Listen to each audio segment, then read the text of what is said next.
And actually, he ends up marrying 3 years later his wife's best friend. Oh my God. No. Oh wow. Now, mind you, the husband of the deceased, their 2 kids lived at home, 2 boys, and the oldest boy really was crushed. Left the home, just was not having it. My thing is, what do you feel about if your husband married me, one of your best friends? Right. My sister. But let's just say, I mean, me, I don't think that was, I think that's totally wrong. Disha, I'm gonna let you go. I'm you guys, as a single woman on the left Exactly. I am always the devil's advocate coming in. Okay. Because it's 2 ways to look at this. When you said it, I'm like, I will come back from my grave and hunt the hell out of her. Yeah. But at the same time, it could have been where the best friend was actually there supporting him. The best friend was there I thought about that every too. day, in and out. You know, he was crying on the shoulder, something like that, and something could have happened. Possibly, you know, you cannot. But 3 years. You can. I mean, you just don't know emotion. Watch your glass, babe. Everything is emotional. You know, going into it. So. No, I really can I chime in? I can't take it. I gotta chime in. Okay, as the second married woman on the panel, I have to chime in. When we had this conversation, I remember this when we talked about it.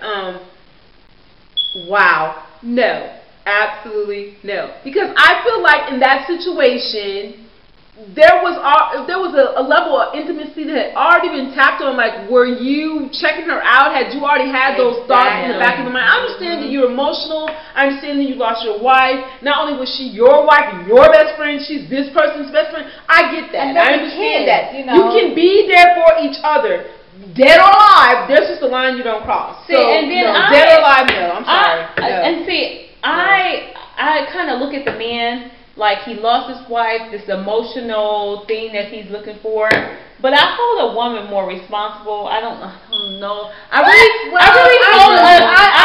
hold us more responsible because she kind of stepped over the line. A man is a man. Right. Okay, so if I die, I think you're going to be just as hurt as my husband. It might be on a different level, but I think your emotions are going to be at a high level, his emotions, depending on how genuine that friendship is. But would you look down on me from heaven and say, no, I would look down on him because I would feel my spirit will come back thinking, I don't know. You were pining away for this woman the whole time I was I think her. I would look down on but you. Maybe and he say, wasn't. Maybe he wasn't. Maybe it was just for real. The emotional of losing his wife, and then it's just him. You know, there are a million other people. You gotta date my best friend while I'm dead. And just think about it, like young girls.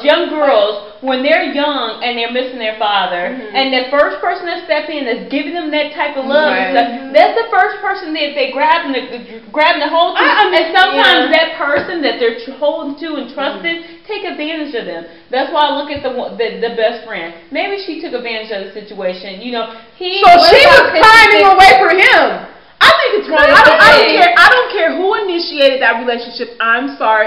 My point of view. If I die, Trish, stay your ass away from my husband.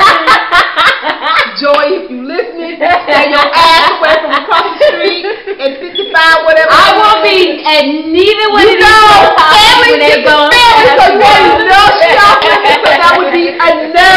That gets a no. No why. That gets a no. 2 thumbs down. Okay, on the serious tip. On the serious tip. I mean, you look at women nowadays, and we're too available.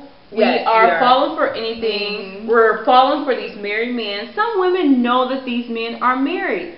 When will this stop? When will we stop blaming the men and start holding ourselves accountable?